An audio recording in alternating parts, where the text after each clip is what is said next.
Je m'appelle Christophe Esclapès-Seva et je suis le propriétaire de la galerie Marronage à Lyon. Cette galerie est située dans le quartier historique de cette grande ville, 6 rue Ferrachat. Elle a pour objet le devoir de mémoire de l'esclavage et la condition humaine représentée par des artistes afro-caribéens. J'ai eu l'idée de créer cette galerie en faisant la rencontre de l'artiste Sandrine Plante, artiste figurative qui travaille exclusivement sur le thème de l'esclavage. En plus des œuvres de Sandrine Plante, qui est l'artiste principal exposé à la galerie Marronage, j'ai fait le choix également de représenter des artistes que j'apprécie, que sont David Bolo, artiste martiniquais, Joe Okitawonia, artiste congolais, ainsi que Joey Aresoa et Isaac Azali, qui eux viennent de Madagascar.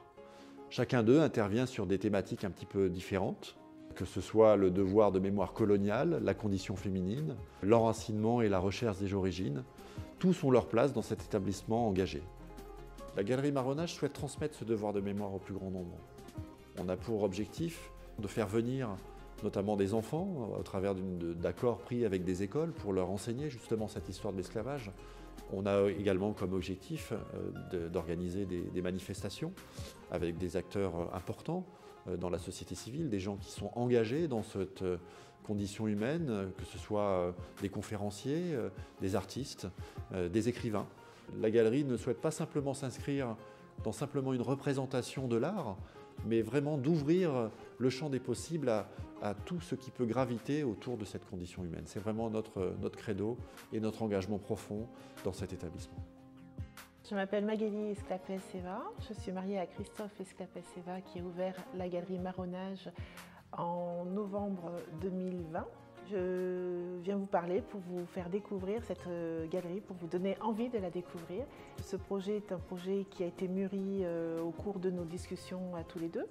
Moi, j'avais un besoin à cette période de ma vie de chercher un petit peu mes origines, de savoir un petit peu d'où je venais, et pour en parler à mes enfants, pour pouvoir leur transmettre quelque chose. Donc c'est vrai qu'on a eu une discussion à ce niveau-là.